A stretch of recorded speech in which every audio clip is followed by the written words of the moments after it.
여러분 안녕하세요. 오늘 우리는 아주 오래전 이야기, 출애굽기에 나오는 9번째 재앙이죠. 이 흑암의 재앙을 통해서 오늘 우리의 삶을 비춰보는 아주 특별한 시간을 가지려고 합니다. 혹시 정말 한치 앞도 보이지 않는 칠흑 같은 어둠 속에 혼자 있어 본 경험 있으신가요?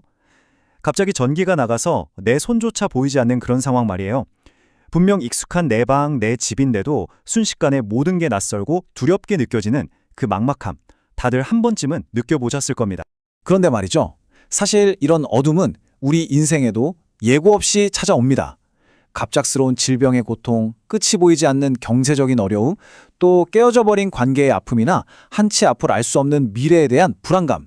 이런 것들이 바로 우리 삶의 어둠이죠. 그리고 이 어둠은 우리를 무기력하게 만들고 혼자라는 생각에 깊이 빠지게 만듭니다. 그래서 오늘 첫 번째로 우리가 함께 묵상해 볼 주제가 바로 이겁니다. 우리 삶의 어둠. 수천 년 전 이집트에 내렸던 그 재앙이 그냥 옛날 이야기가 아니라 지금 내가 겪고 있는 이 고통과 불안을 어떻게 비춰주고 있는지 함께 그 의미를 찾아가 보겠습니다. 오늘 말씀을 통해서 우리를 짓누르는 것 같은 그 캄캄한 어둠 속에서 하나님은 과연 어떻게 일하시는지, 그리고 그 어둠을 뚫고 우리에게 비춰주시는 그 특별한 빛, 그 구별된 빛의 은혜가 과연 무엇인지 함께 발견하는 귀한 시간이 되었으면 좋겠습니다. 자, 그럼 이제 우리 각자의 삶의 어두움을 잠시 마음에 품고서 성경 속으로 출애굽기 10장에 기록된 9번째 재앙, 그 아주 독특하고 무서운 재앙의 중심으로 함께 들어가 보겠습니다. 하나님께서 모세에게 이렇게 명령하십니다. 여기서 정말 중요한 표현이 나오죠. 그냥 흑암이 아니라 더듬을 만한 흑암이라는 겁니다. 손으로 만져질 것 같은 어둠이라는 거죠. 이게 신학적으로 정말 중요한 포인트인데요. 무슨 뜻이냐면 이건 그냥 빛이 없어진 상태가 아니었다는 겁니다. 하나님이 불을 끄신 게 아니라 어둠이라는 어떤 물질적인 실체를 창조해서 마치 무겁고 축축한 담요처럼 이집트 땅 위에 그냥 덮어버리신 거죠. 사람들을 짓누르는 압도적인 무게를 가진 그런 어둠이었습니다. 자, 이 손에 잡힐 듯한 어둠이 이집트 사람들에게 가져온 결과는 크게 두 가지였습니다. 첫째는 모든 것이 멈춰버리는 완전한 마비 상태였고요. 둘째는 말로 다 할 수 없는 심리적 고통이었습니다. 생각해보세요. 사흘 동안 모든 게 그냥 멈춰버린 겁니다. 당연히 이집트 사람들도 처음엔 횃불을 켜고 등불을 밝혔겠죠. 그런데 불을 켰는데도 바로 코앞이 보이지 않는 거예요. 불꽃이 이 두터운 어둠을 전혀 뚫지 못하는 거죠. 아마 그 순간 그들이 믿었던 모든 과학과 상식이 와르르 무너져 내렸을 겁니다. 이건 정말 인간의 이성으로는 상상조차 할 수 없는 공포였을 거예요. 그러니까 이 재앙은요, 몸을 아프게 하는 재앙이 아니었습니다. 마음과 영혼을 직접 치는 재앙이었던 거죠. 그전까지 바로와 신하들은 어땠나요? 자기들끼리 모여서 그래, 우린 강해, 버티자 하면서 서로를 부추기며 마음을 더 단단하게 만들었잖아요. 그런데 이 흑암이 그 모든 걸 끊어버린 겁니다.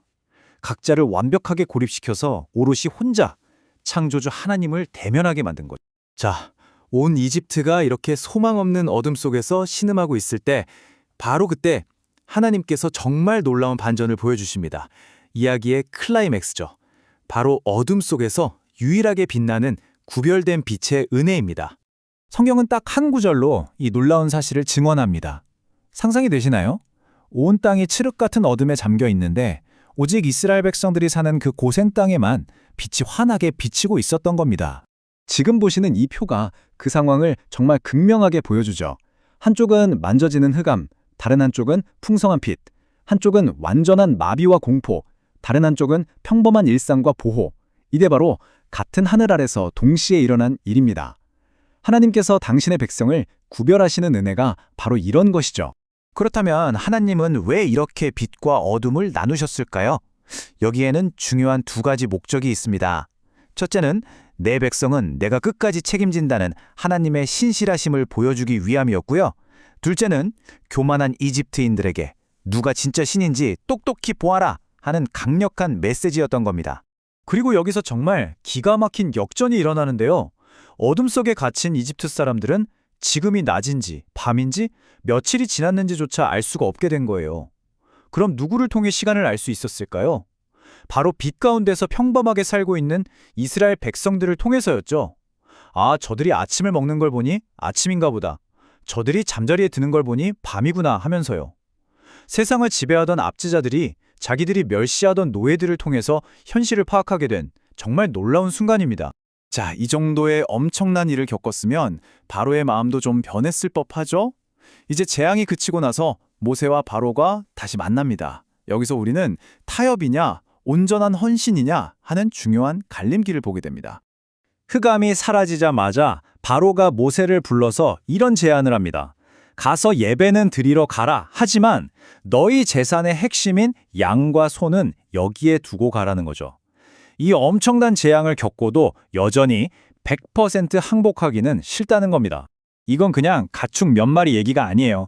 이스라엘의 생명줄, 그 경제 기반을 여기에 묶어두고 결국엔 돌아올 수밖에 없게 만들려는 아주 교묘한 함정이었던 거죠.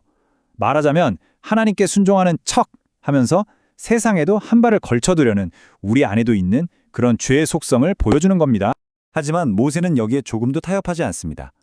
그의 대답은 정말 단호하죠. 발굽 하나도 안 된다는 거예요. 왜일까요? 아주 중요한 원리가 여기에 담겨 있습니다. 우리가 어떤 제물로 예배할지를 결정하는 건 우리가 아니라 예배를 받으시는 하나님이시라는 믿음 때문입니다. 바로 이것이 참된 예배의 정신입니다. 하나님, 제가 뭘 드려야 할지 저는 잘 모릅니다. 그래서 제 모든 것을 다 가지고 나왔습니다. 여기서 주님이 원하시는 것을 받으십시오. 이게 바로 진짜 예배라는 거죠.